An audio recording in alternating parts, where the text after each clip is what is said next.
A crowded 747 has disappeared over the Atlantic. Air India's not showing up. Pieces are found scattered on the ocean's surface.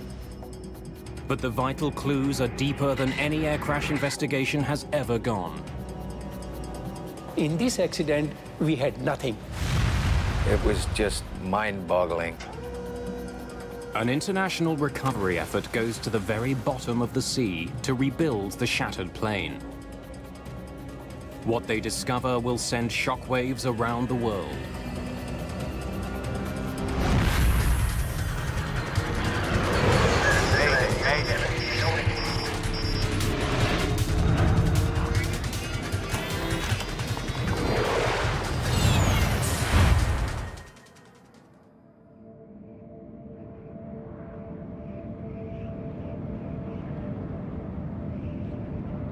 Early morning, June the 23rd, 1985. A 747 flies across the Atlantic Ocean, 9.5 kilometers above the water. The jumbo jet is nicknamed Kanishka, after an Indian emperor. And Air India promises passengers it will be a palace in the sky. Indian hospitality is something that the culture prides itself on, and you do experience that when you fly Air India. The colors are rich and warm inside. It's your gateway to India. On its way from Canada, the plane is heading to London, England, before continuing on to New Delhi. It's been in the air for 4.5 hours.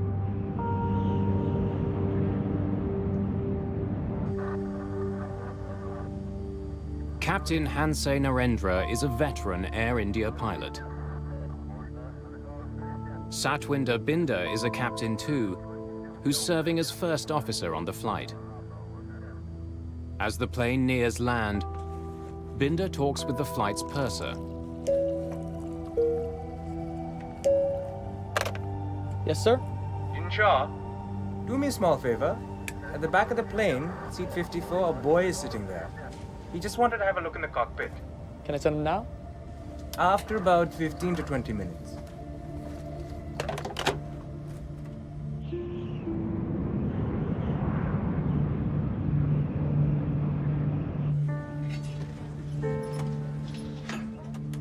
There are 329 people on board, including passengers and crew. Many of them are flying to India to visit family or friends.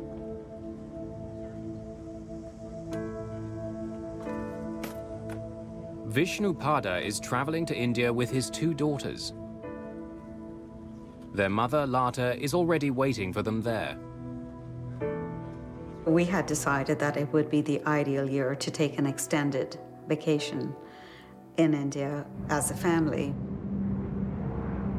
6 minutes after 8 in the morning, co-pilot Binder makes radio contact with air traffic control in Ireland. Shanwick, Air India 182, good morning. Station calling Shannon. Go ahead again, please. Thomas Lane and Michael Quinn are working at the Shannon Control Center. Air India 182 is 51 north, 15 west at level 310. Estimate FIR at 0735. Air India 182, Shannon, roger. Cleared for London, flight level 310. Air India 182 is cleared to London, maintain 310. You want to come up front now? Yeah. Okay. Let's go.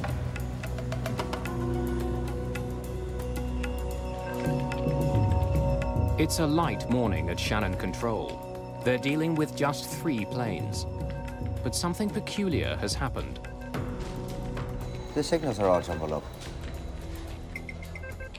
The signals on radar merged so that it was totally impossible to read the call signs and flight levels of any of the 3 aircraft. The Air India 747 is flying at 31,000 feet. A TWA jet is several thousand feet above it, and a CP flight is 2,000 feet higher. All are traveling east. Because the planes are stacked on top of each other, the signals have merged on the controller's two-dimensional screen. Tom moved the tracker ball on radar and separated the signals.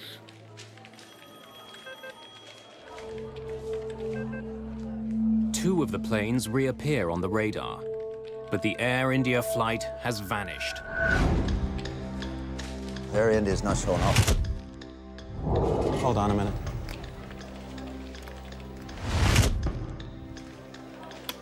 Air India 182, do you read?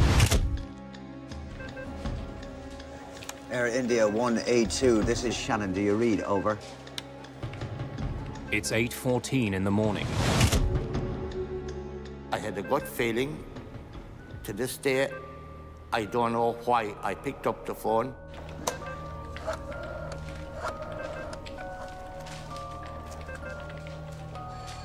Yes, it's Michael Quinn at Shannon. We have a plane off radar. Normally, a distress call to search and rescue isn't made until a plane has been out of contact for more than 20 minutes. The Air India flight has been missing less than 60 seconds.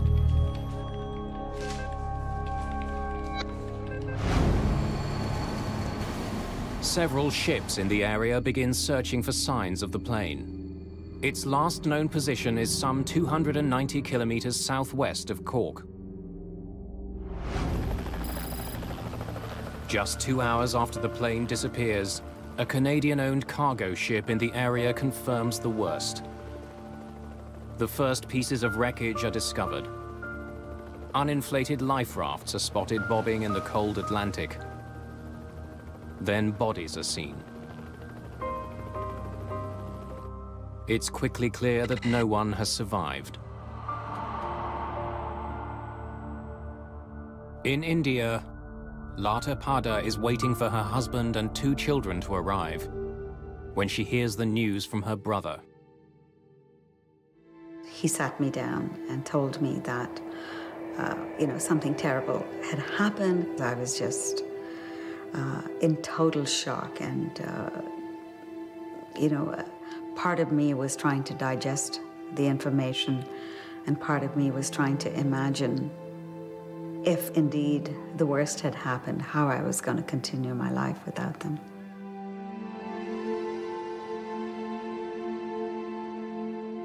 Dozens of bodies arrive in Cork. Many more will follow. Now investigators are faced with the enormous task of finding out how they died and what had caused the crash of Air India Flight 182.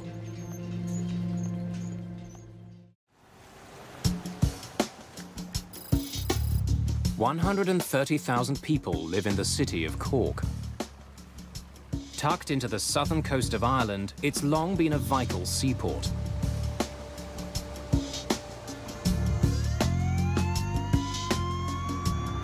On June the 23rd, 1985, a gruesome cargo begins arriving at the city's docks. Just hours after Air India Flight 182 crashes into the sea, bodies and wreckage are brought in by boat. Dr. Cumin Doyle is a pathologist at the Cork Regional Hospital. The first bodies arrived at 4:45 p.m. on that Sunday afternoon, and at 12 midnight we had 130 bodies. Doyle and his team will examine the bodies to see if they can find any signs of what caused the crash. It's an enormous undertaking for everybody involved, the hospital personnel, the police, the Navy, the Army, and pathologists like ourselves, but we just had to get on and do the job.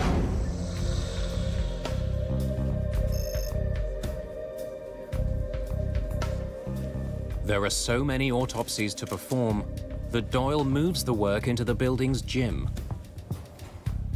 We had 3 police people working on each body, photographer, a ballistics expert, and a forensic odontologist. That is a person who examines the teeth, the face, for identification purposes.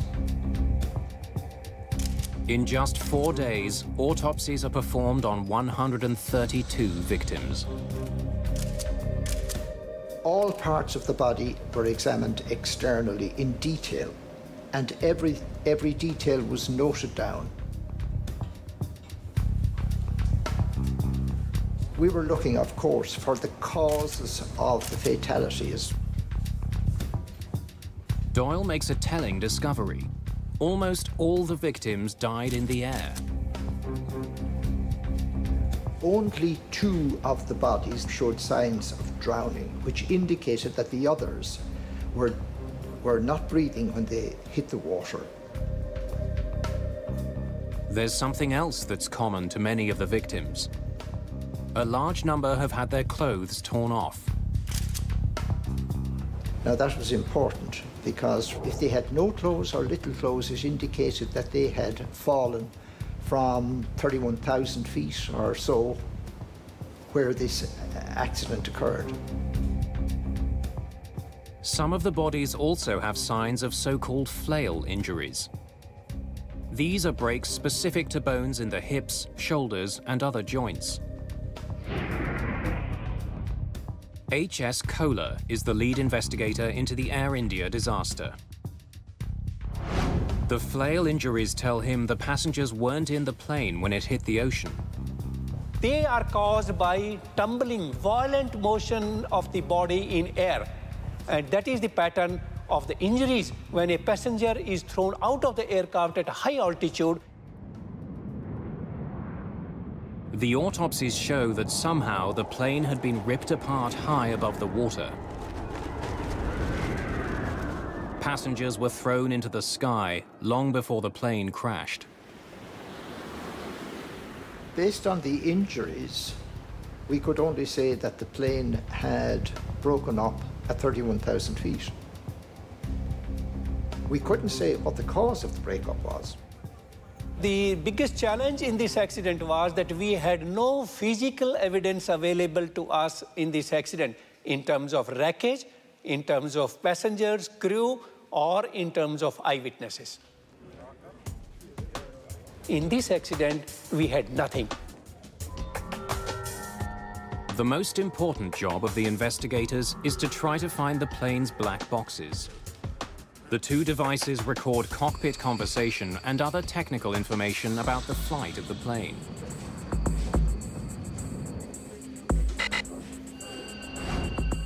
The recorders have radio beacons which send out a signal at a designated frequency.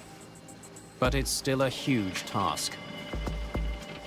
The boxes are more than 6,500 feet below the surface, and the radio signals last just 30 days.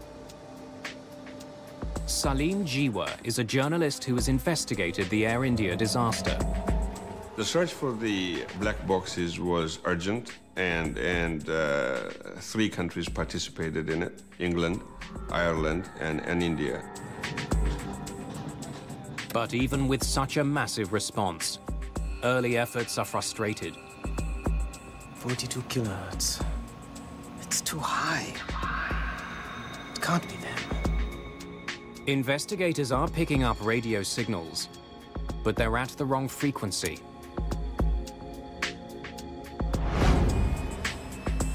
As the search continues, H.S. Kohler and his team study the maintenance history of the plane. They want to know if an undetected flaw had caused the jet to come apart in flight.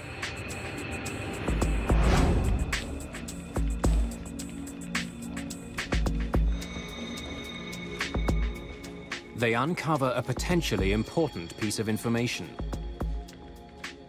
The Air India jet was flying with 5 engines.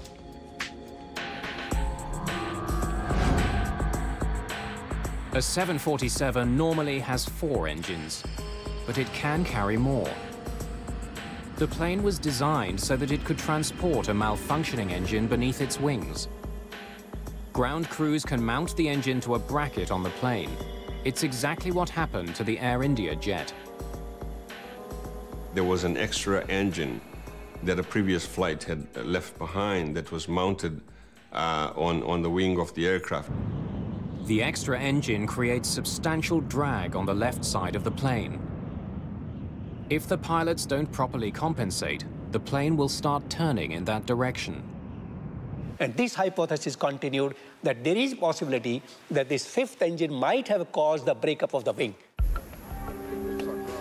In fact, investigators discover that before the plane took off for London, the flight engineer noticed problems with the way the engine was attached.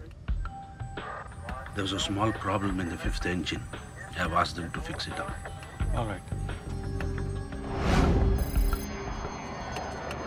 Investigators also learned that some internal parts of the extra engine were taken out and stored in Flight 182's cargo bay. They are so enormous that pieces of the cargo door were removed to make the job easier. Some of the other parts of the engine went into the rear of the aircraft. Aircraft such as the 747 can handle this quite easily. It's routinely done. But if the cargo door wasn't reassembled properly, it could have led to an explosive decompression. In 1974, a cargo door blew off a Turkish Airlines flight shortly after it took off from Paris. The sudden decompression crippled the plane. It crashed moments later, killing everyone on board. Kohler must consider two theories. Either problems with the door or with the extra engine itself brought down the plane. If either one had taken place, there should be evidence on the plane's black boxes. Finding the recorders has become increasingly important. Almost 2 weeks after the search begins, investigators get news that helps them pinpoint the location of the black boxes. The signal will be higher. So this 42 kilohertz could be it. Tell the boats to look again. The piece of the black box which broadcasts the locator signal is made of ceramic. If it's damaged, the frequency of the signal can change. It means the strange frequency ships detected earlier could be the right one. Both the cockpit voice recorder and the flight data recorder are finally located. But they're so deep, it's difficult to bring them up. The aircraft was at 6,000 feet below the sea, and it was the depth that was sort of defeating. A deep-sea submersible is brought in. But even with this specialized vehicle, and with the location of the black boxes known, it takes 4 attempts to bring the recorders to the surface. Estimate FIR at 0735. Air India 182, Shannon, roger. Cleared for London. Lead investigator Kohler now has what he hopes are 2 vital pieces of the puzzle. If there's any problem in the aircraft, the crew will be talking about the problem. They will not be silent about the problem. But when he listens to the cockpit voice recorder, Kohler hears nothing unusual. After the last contact with air traffic control in Shannon, the voice recorder picks up the crew talking about customs seals. It's paperwork that has to be completed before landing. Not been used. They want about 30 customs seals. Customs? Yeah, customs seals to seal the bar before its arrival. The conversation ends in mid-sentence. That was it, and then everything was, of course, silent. The cockpit voice recorder indicated that there was no abnormality in the cockpit, no emergency. Every conversation was normal. The plane's flight data recorder tells a similar story. Kohler pours through details about Air India's speed, altitude, and dozens of other pieces of information. The extra engine did cause the plane to bank slightly, and the jet's rudder was turned 11 degrees to the right. But this was exactly what the crew needed to do to offset the drag created by the fifth engine. We found that all parameters of the aircraft altitude, aircraft heading, aircraft bank attitude, roll attitude, autopilot engage, everything was working normally till the last point. After analyzing both black boxes, Kohler can't find any evidence that the plane was in trouble before it suddenly disappeared from radar. But the very lack of evidence does suggest something. Both recorders get their power from the plane's engines. Both stopped at exactly 14 minutes and 1 second after 8 in the morning. Since the recorders stopped working at the same time, the problem on the plane had to be catastrophic enough to sever the jet's electronic system before the crew could react. Yeah, custom seals to seal the bar before its arrival. Bar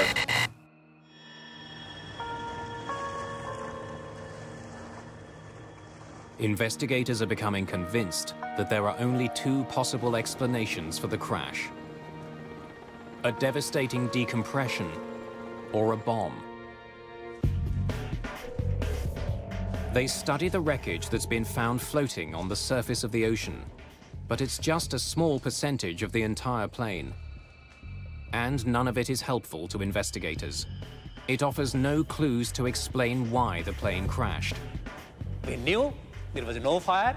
We knew the aircraft was performing well. Everything was normal. There was no cockpit emergency, no warning. We got elimination of all the things, but we did not got the answer as what happened. To go to the cause of the accident, we had to go to the wreckage which was lying at the bottom of the sea. But what parts of the plane should investigators focus on? The black boxes were equipped with radio transmitters which made them easier to find. But the debris field is deep underwater and enormous, some 16 kilometers long and 6 kilometers across. How do investigators identify the one clue that will help them unlock the mystery?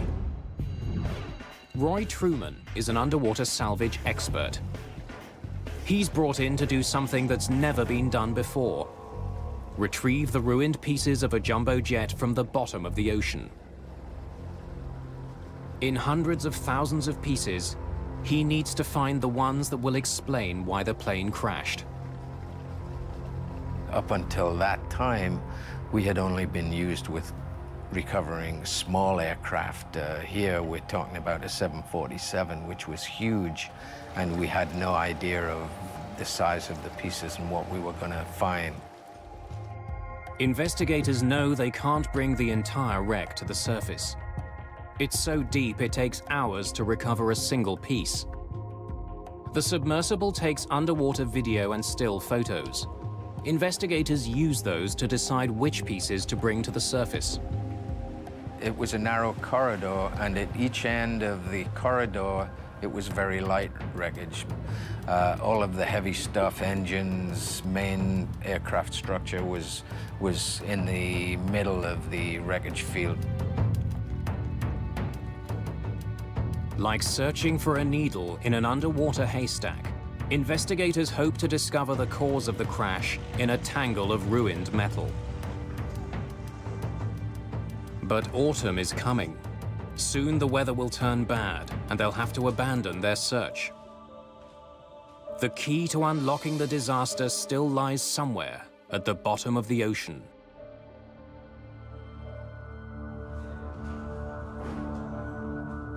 Investigators from India are scouring the ocean floor, trying to find out why Air India Flight 182 fell from the sky. As the work continues in Ireland, there's growing suspicion in Canada that the Air India crash was no accident. As police and investigators sift through the list of passengers on the plane, they find something peculiar.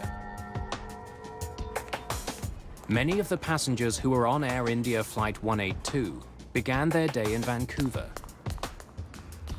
They were using another plane to connect to Flight 182. One of the passengers who bought a ticket for that plane never got on. Well, the passenger, we have never identified him per se, but the ticket identified him as M. Singh. It simply had an initial, but no full name. We believe that name to be was fictitious, and that the person never intended to travel. While he never boarded the plane, M. Singh did check in. Next, please. On your way to Toronto? And I want my bag checked through to Delhi. Sir, I can't do that. Your reservation is only confirmed to Toronto. Oh, I am confirmed. This is my ticket. Jeannie Adams is a ticket agent working for Canadian Pacific. Mr. Singh, you are on standby to Delhi. I can't. But then I have to pick up my bag. I can't check your bags through to India if you are not confirmed. But I am indeed confirmed. Wait, I'll get my brother. He'll tell you. There are as many as 30 people waiting to check in. Adams doesn't have time to wait for the man's brother. Oh, okay. I'll check it through.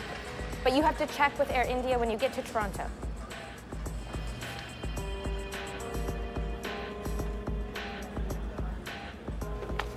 Your seat is 10B. Even though Singh doesn't have a ticket taking him to India, his bag is checked straight through.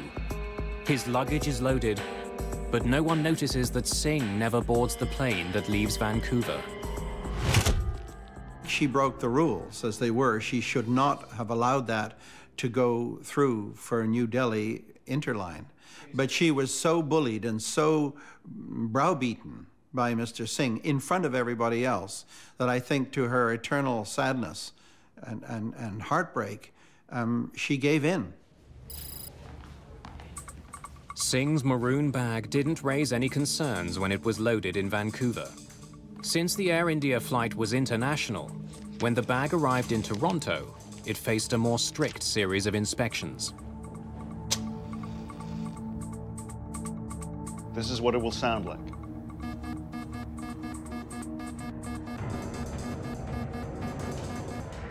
John D'Souza is a security officer for Air India. The day of the flight, he demonstrated a portable explosives detector for baggage handlers in Toronto.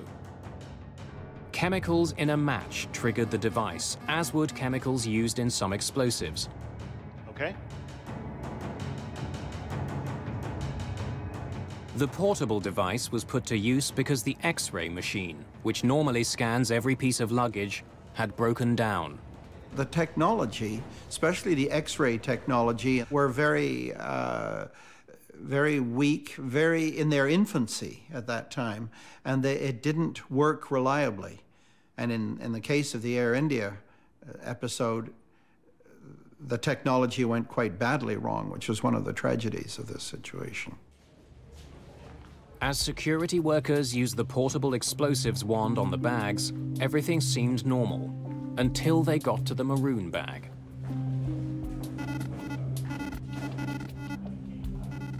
The bag did trigger the device, but the sound it made was very different from the one workers heard during the demonstration. The bag was passed and allowed on board the plane, eventually flying towards England.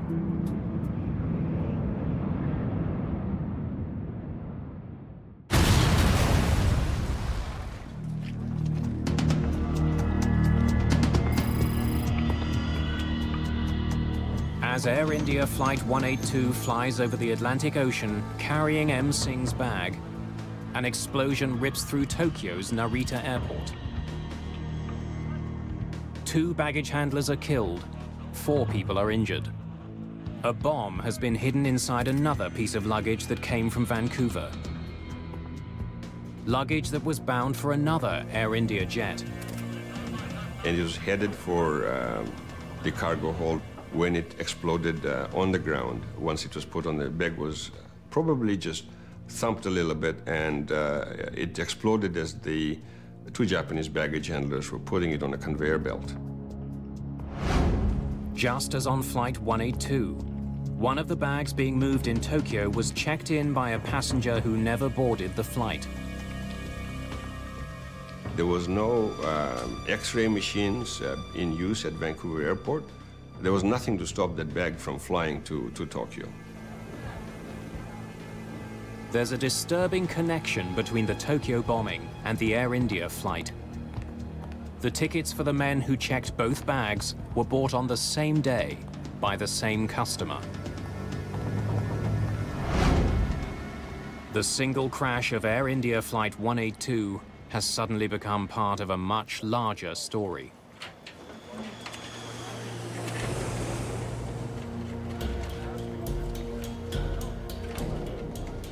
With the apparent connection between the two incidents, investigators in Ireland are extremely interested in what police find in Tokyo.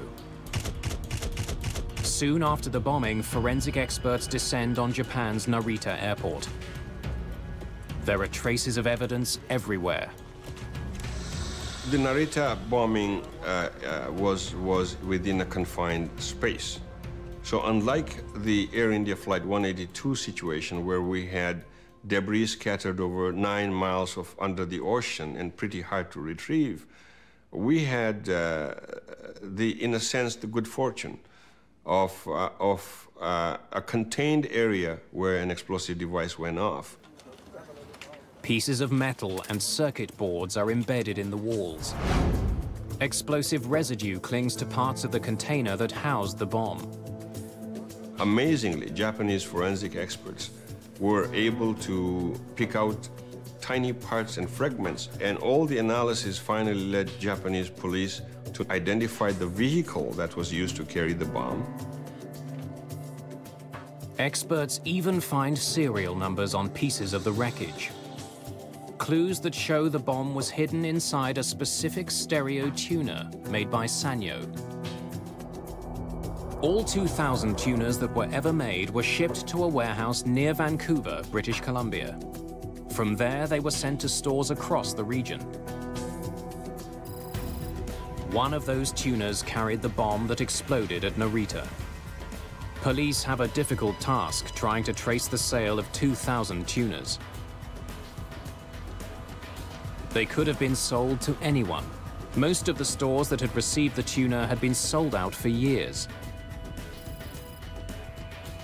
But police get a break when they ask about the tuner at a store in Duncan, a tiny town on Vancouver Island. The last unit had been sold just a few weeks ago. They were able to figure out who bought the stereo tuner which contained the bomb. Police obtained the same sort of tuner that was used to house the bomb on Air India. They conduct tests to see how big the bomb would have to be to create the sort of damage that was found in Tokyo.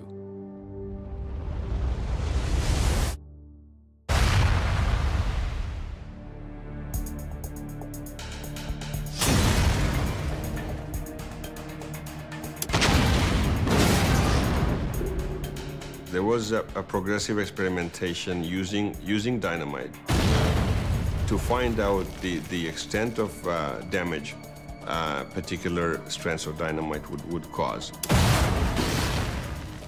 They match the size of the tuner fragments made after each explosion with the fragments that were found at Narita. They discover that just a few sticks of dynamite were likely used in the Tokyo bomb. But could just 4 sticks of dynamite really bring down a jet? Once they discover just how powerful the Narita bomb was, police place it into a fully loaded luggage container.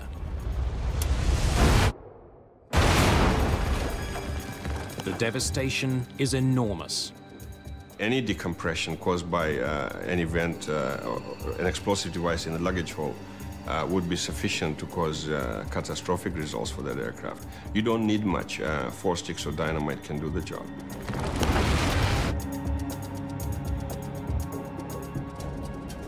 The cramped quarters of a cargo hold amplify the power of a bomb.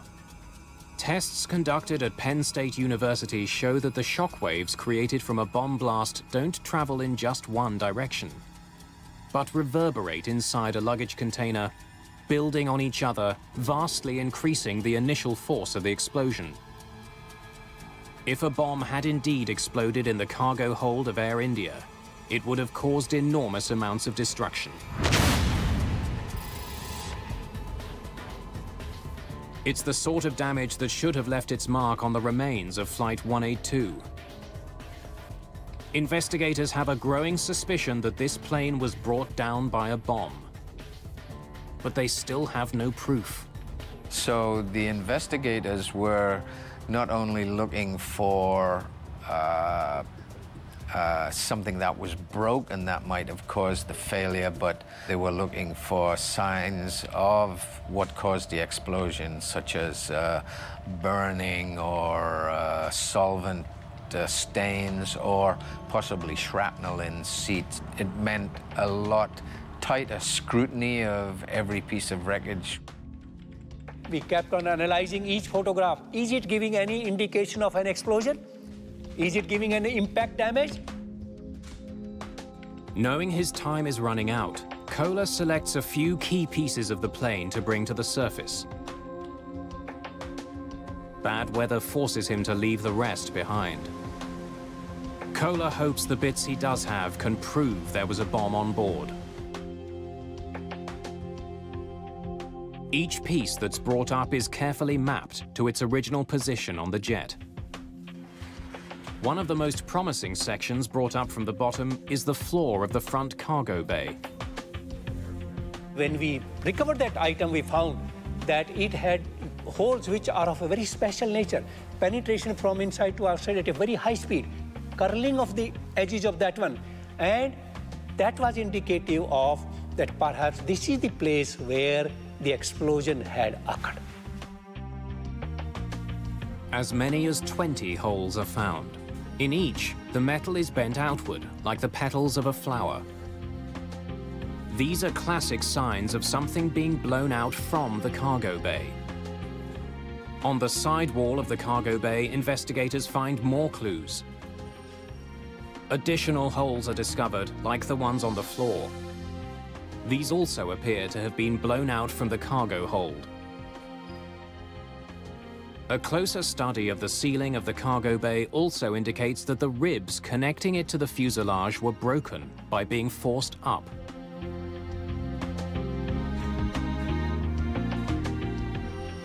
Investigators are convinced that the wreckage shows that a bomb had exploded in the forward cargo hold.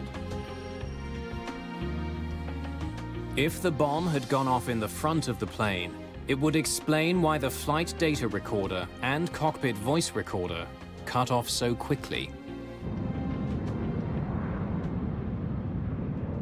Like other 747s, the electronics bay on the Air India flight is located below the cockpit.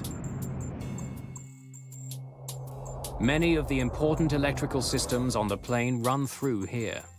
The forward luggage compartment is right beside it.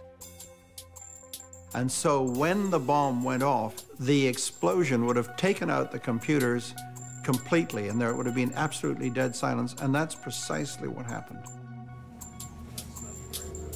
Investigators are convinced that Air India Flight 182 has been destroyed by a bomb. This was no accident. The crash of the passenger jet was a crime.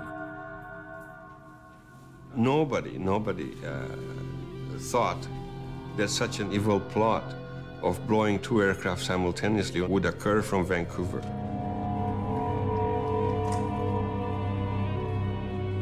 Exhaustive detective work creates a clear picture of what likely happened on board the Air India jet. In Toronto, M. Singh's bag is taken off the Vancouver flight and moved onto the Air India jet. It's put into a luggage container that's eventually placed at the front of the jet, right behind the plane's electronics bay. As the plane sailed over the Atlantic Ocean, the crew had no warning that a bomb was ticking down to disaster. They want about 30 custom seals. Customs? Yeah, custom seals to seal the bar before its arrival.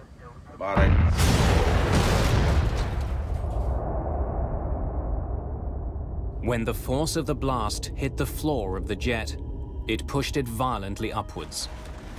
The thin fuselage would have been blown apart. The air pressure inside the plane would have rushed out, tearing passengers from the cabin and fatally crippling the jet. The debris scattered over 9 miles is an indication of how rapidly and how fearsome this whole decompression was. But in this instance, the aircraft completely didn't stand a chance of flight. There was no way of continuing flight in this case. As the jet fell towards the sea, the forces put on the fuselage tore it apart. It would have a tail torn off and the wings would start breaking. And there's no way of sustaining flight after that. It goes into gyrations. Once it goes into gyrations, there was just massive structural failure.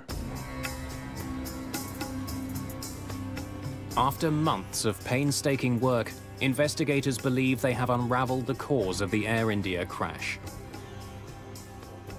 They've proven a bomb brought the plane down. It's now up to police to find the bombers. But with so many deaths, and so many more possible if the Narita bomb had exploded in mid-air, there's immediate interest in making passenger jets safer.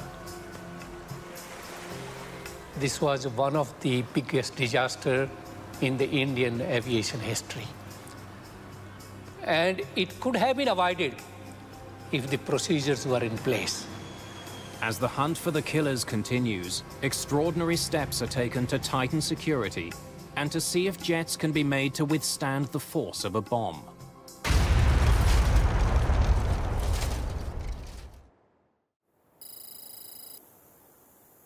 It's May 1997. More than 10 years after a terrorist bomb destroyed Air India Flight 182. An out-of-service 747 is about to take part in a remarkable test. 2 bombs are placed in the front cargo bay. 2 more are put in the back. Well, the Burning-Thorpe test was actually intended to prove 5 years' worth of research, that we can protect an airplane using hardened luggage containers or hardened liners in the cargo hold. The plane is also pressurized to simulate the conditions a jet would encounter at cruising altitude. Pressurization is the key to that kind of experiment. The added energy that you have from the pressurization inside the airplane adds to the damage. You can think of it as a balloon. If you take a pin and you put it in a balloon that's uninflated, you get just a simple hole the size of the pin. However, if you blow that balloon up and you hit it with a pin, it pops catastrophically. When the bombs are detonated, the result is devastating. The force of the blast, plus the pressure inside the jet, just tore the plane apart. And that's the closest we can come to seeing what would have happened to a jet in flight. The destructive power of bombs on jets is well known. But what the tests at Bruntingthorpe showed was that relatively simple measures can substantially minimize the damage caused by an explosion. One of the bombs in the rear cargo hold was placed in a normal luggage container. But the bombs in the front cargo hold were different. One was placed in a specialized container strengthened with a material similar to that found in bulletproof vests. The other was put in a normal container, but placed beside walls that had been reinforced with a blast-absorbing liner. When the bombs explode, the front of the plane is virtually untouched. We had no breach of the airplane skin with the liner or with the hardened luggage containers. But towards the rear of the airplane or the tail, where we didn't have any of the hardened materials, it was a catastrophic failure for the airplane. The standard luggage container did nothing to minimize the blast. Both the protective lining in the front cargo bay and the hardened luggage container were able to absorb the force of the explosion. It's only speculation, but would steps like these have saved Air India? Very likely. Would they make the industry safer today? Absolutely. Despite the dramatic results of the tests in Britain, hardened luggage containers are not used by world's airlines. While effective at stopping bombs, they're extremely expensive. The hardened containers are not in use now because it's just not economically feasible. The containers cost the tens of thousands of dollars just to purchase, and they're very fragile. They're composite materials, so if you run into the side of them with a forklift, they're pretty much useless from that point forward. There have been significant improvements made to the way that passenger luggage is screened at most international airports. More sophisticated color X-ray systems using multiple scanning beams are now used. But I am indeed confirmed. Wait, I'll get my brother. He'll tell you. Oh, okay. I'll check it through. But you have to check with Air India when you get to Toronto. And there are stricter regulations about luggage getting sent forward on connecting flights. In the case of Air India, the most important thing of all was passenger baggage reconciliation. This is the key to detecting an explosive device or a terrorist. No plane leaves with baggage unattached to a specific passenger inside that plane. And that must be so.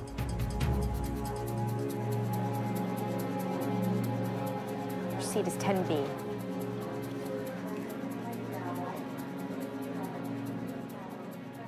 I think one of the most difficult piece of news for the families to accept was the many ways in which this tragedy could have been prevented. I mean, it was absolutely unforgivable that a bag could be interlined to another destination without a passenger accompanying it. The quality of training that security guards at airports get also came under scrutiny during the years after the Air India crash. It's still an area of concern for some security experts. There's a real failure to train security personnel. And that failure is because you cannot pay rent-a-cop subsistent wages to look after your security when you get on board an aircraft. In the Air India case, police eventually traced the bombing to Sikh extremists living in Canada. They're fighting to have an independent Sikh homeland created in India. The man who confessed to assembling the bomb is sent to prison. The man suspected of masterminding the plot is killed several years later while under arrest in India. Both men had deep ties to Canada's West Coast Sikh community. It's a connection that still bothers Lata Pada. It was a deliberate act of terrorism, and hurts even more that they were executed by Canadians on Canadian soil against Canadians. More than 20 years after the destruction of the Air India flight, the shock of the day is still fresh. And many questions remain unanswered. We still don't know who the two people were who checked in the bags. Apart from the basics of who made the bomb, we don't know much about who else assisted them. We don't know who picked up those tickets. There's a vow of silence that has hindered the investigation. This inquiry will be launched immediately.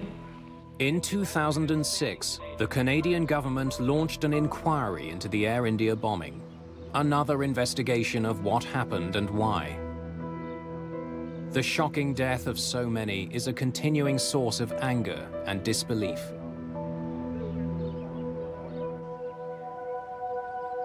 No matter what the inquiry finds, the sobering facts are the same.